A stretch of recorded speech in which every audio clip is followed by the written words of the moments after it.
તો જય હિન્દ ને જય માતાજી ને રામે રામ ડાયરા ને. હવે જો કે તમને બધાને ખબર જ હશે, પણ કદાચ તમને ખબર ન હોય તો કીધું કે ગોપાલભાઈ ના પીએ ની ધરપકડ થઈ ગઈ છે. હવે કઈક કાગડીમાં ફ્રોડ કરતા ને એવું કઈક આવતું હતું ન્યૂઝમાં.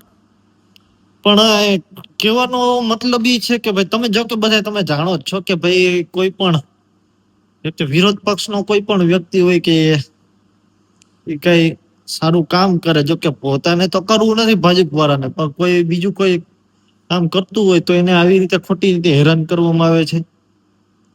ને કદાચ ભૂલ હોય તો આપનો કોઈ નેતા હોય ને તો એને ગણતરી કલાકમાં જ પકડી લેવામાં આવે છે. પણ જો ભાજપનો કોઈ નેતા હોય તો બસ તમને બધે ખબર જ છે હું કાર્યવાહી થાય ને હું નથી થતું.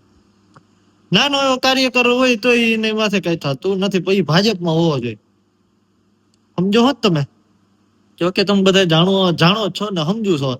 ને કાલે તો જે રાજકોટમાં હેલ્મેટ નો કાયદો લઈને જે રીતે પોલીસ તંત્ર એ જે રીતે ઉઘરાણી કરી છે એ તો વાત જ પૂછોમાં.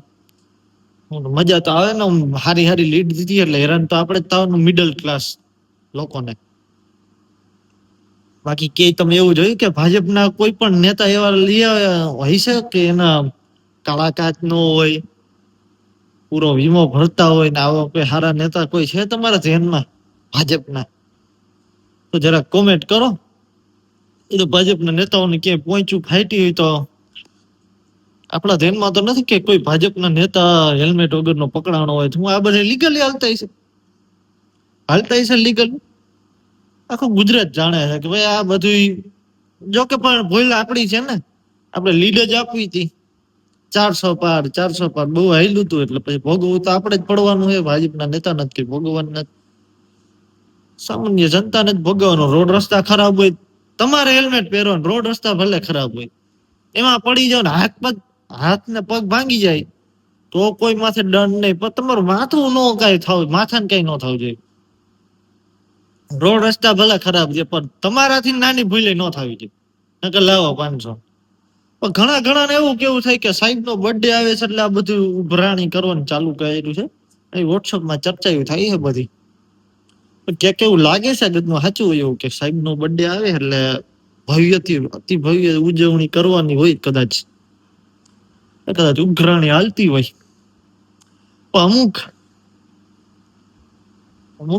અંત ભક્તો નહીં સમજે કે એ ભાજપમાં હોય. અમુક બે દી પેલા વિડીયો આમાં કોમેન્ટ કરો આ ઓલું શીખી જાય અરે ડોફાવ. તાર ગુજરાતની પરિસ્થિતિ જો જે રીતે સામાન્ય નાગરિક અને મિડલ ક્લાસ વર્ક જે રીતે હેરાન થાય છે એની વાત જ પૂછોમાં. સરકારી સ્કૂલોમાં શિક્ષક નથી તો ત્યાં ધ્યાન નથી દેવું, પણ તમે હેલ્મેટ પહેર્યા વગર નીકળવા ના જોઈએ. દારૂ ના અડ્ડા હાલે છે તો ત્યાં ધ્યાન નથી દેવાનું, ભલે બેફામ હાલે.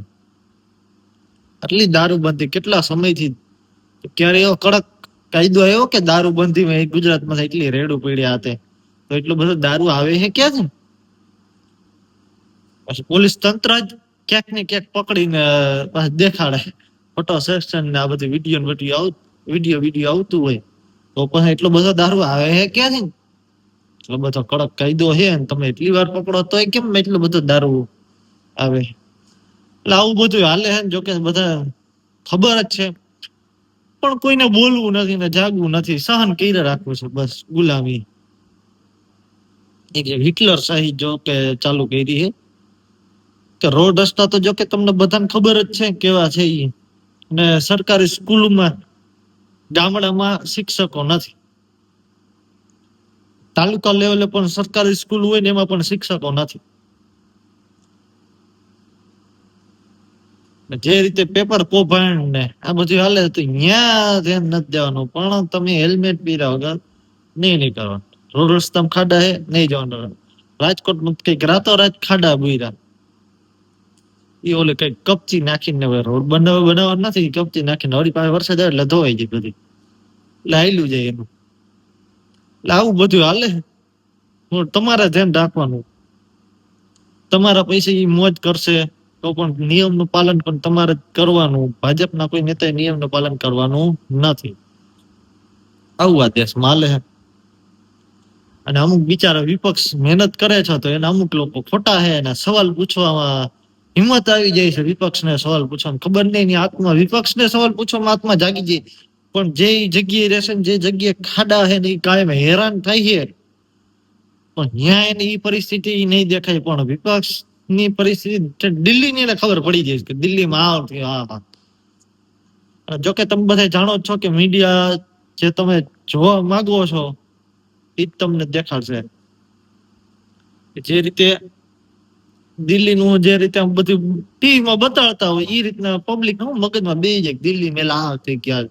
હકીકતમાં એ જગ્યાએ જોવા ગયો નથી. જે વ્યક્તિ પ્રશ્ન સવાલ કરે છે એ વ્યક્તિ ત્યાં તો જોવા નથી ગયો.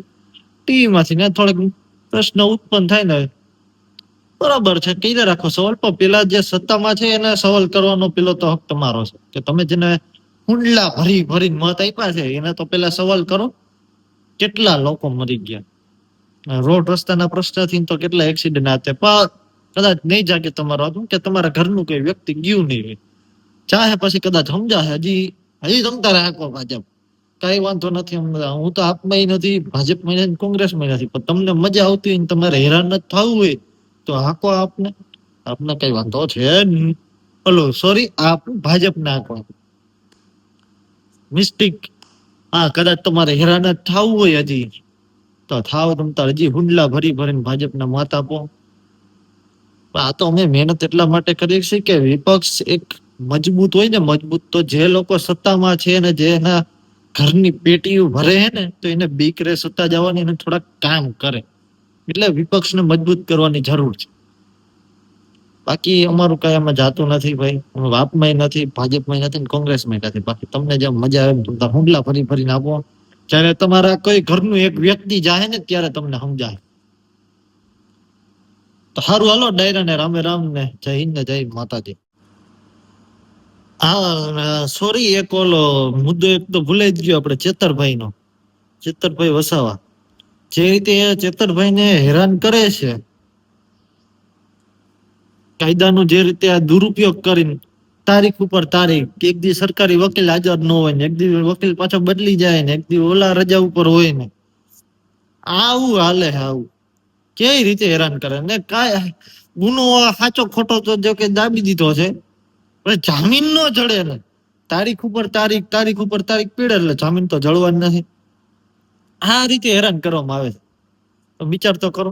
ને બીજા અમુક અમુક ઘણી જે ગુજરાતમાં જે દુર્ઘટના બની, આપણે રાજકોટમાં જે ગેમ ઝોનમાં જે અગ્નિકાંડમાં જે દુર્ઘટના બની એને જામીન જડી ગયા.